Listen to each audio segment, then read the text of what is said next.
दूध पीते बच्चे का पेशाब पाक है या नापाक है। बहुत सारी जगहों पर जो दादी या नानियाँ होती हैं वो ये कहती हैं कि बच्चे का पेशाब है, ये बच्चा तो दूध पीता बच्चा है, इसका पेशाब नापाक नहीं है। जितना आप अगर गिर गया कर दिया है बच्चे ने तो कोई हर्ज नहीं है, वो इस तरीके से समझते हैं। इसकी हकीकत क्या है, आइए हम शरीयत के हिसाब से देखते हैं। कुछ लोग समझते हैं कि दूध पीते बच्चों का पेशाब पाक है, हालांकि ऐसा नहीं है।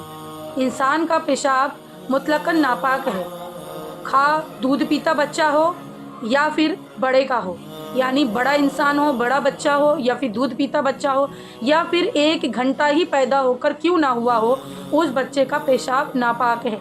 1 सेकंड भी अगर दुनिया में आए हुआ है तो उस बच्चे का पेशाब नापाक है, पाक नहीं है। लोगों ने ये सिर्फ अपनी तरफ से बना लिया कि बच्चा है, इसका पेशाब नापाक नहीं है। और ये फतावा रिजविया जिल्द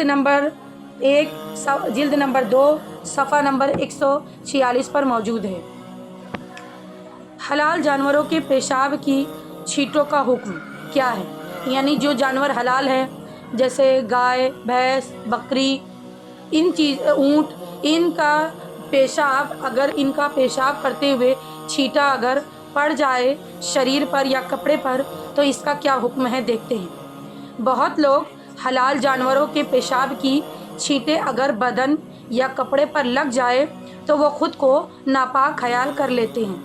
यहाँ तक कि धोने या कपड़े बदलने का मौका ना मिले तो नमाज छोड़ देते हैं।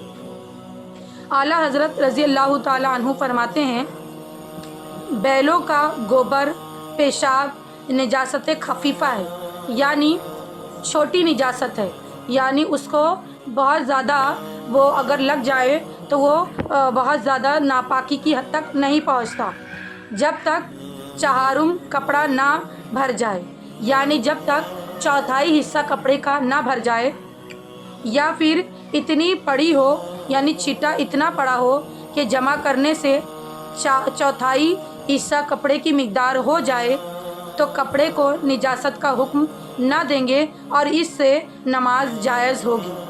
यानी इतना हिस्सा हो, यानी छींटा अगर उड़ जाए, यानी अक्सर देखते हैं कि जो जानवर होते हैं वो खड़े होकर पेशाब करते हैं, तो अगर उसका छींटा पड़ जाए और वो 1/4 हिस्से से कम है तो वो नापाक नहीं होगा। और बिलफर्ज उससे ज़्यादा भी धब्बे हों और धोने से सच्ची मजबूरी यानी हर्ज शदीद हो, यानी धोने से वो और बढ़ जाता हो तो नमाज जायज़ है।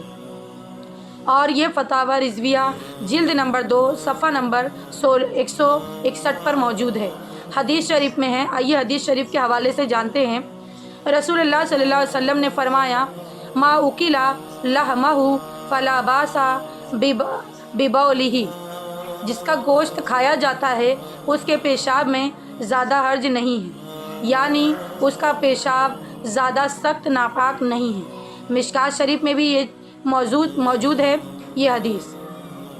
खुलासा ये है कि हलाल जानवर मसलन गाय, भैंस, बैल, बकरी का पेशाब निजासत खफीफ़ा है, यानी ज़्यादा नापाक नहीं है।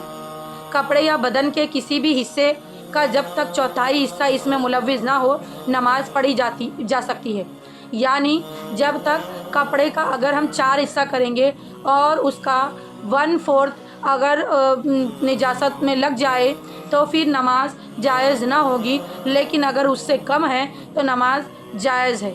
1/4 हिस्से से कम होगा तो नमाज पढ़ी जा सकती है। और अगर मामूली छींटे जो आम तौर पर किसानों के कपड़े और बदन वगैरह पर आ जाती है, जिनसे बचना नहायत ही मुश्किल होता है, क्योंकि वो लोग रात दिन उसी यानी जानवरों के साथ ही उनकी देखभाल करते हैं, उनको चारा पानी डालते हैं, और अक्सर उनके पास अगर जानवर हर वक्त मौजूद है तो उनको उस पेशाब वगैरह से बचना, निजासत से बचना नामुमकिन है और मुश्किल है, और बार बार वो कितनी दफ़ा कपड़ों को तब्दील करेंगे।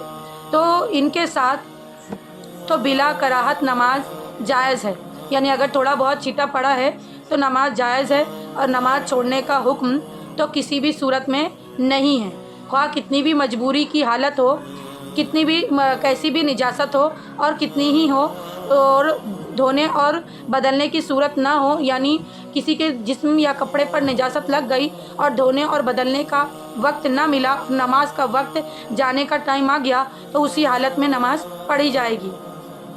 और दूसरा कपड़ा ना हो तो बरहना भी नमाज पढ़ना जायज़ है।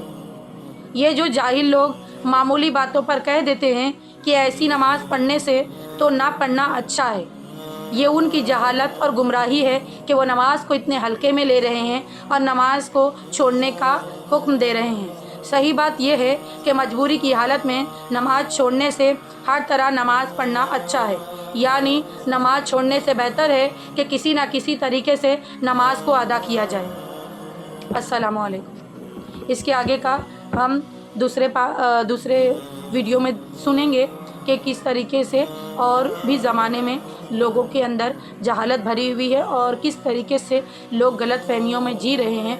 मैं धीरे धीरे कोशिश करूँगी कि आप तमाम को एक एक मसले का हल बताती रहूँ और आप तमाम मेरे वीडियो से जुड़ें, मेरे चैनल को फॉलो करें और दूसरों को भी शेयर करें, ताकि लोगों को ये पता चल सके कि ये सब चीज़ें, ये सब बातें जो लोग करते हैं वो कितनी असल है और कितनी बेअसल है। और दुआ है कि तमाम लोग खैर आफियत से रहे। अल्लाह पाक हर किसी को सेहत और आफियत की ज़िंदगी अता फरमाए।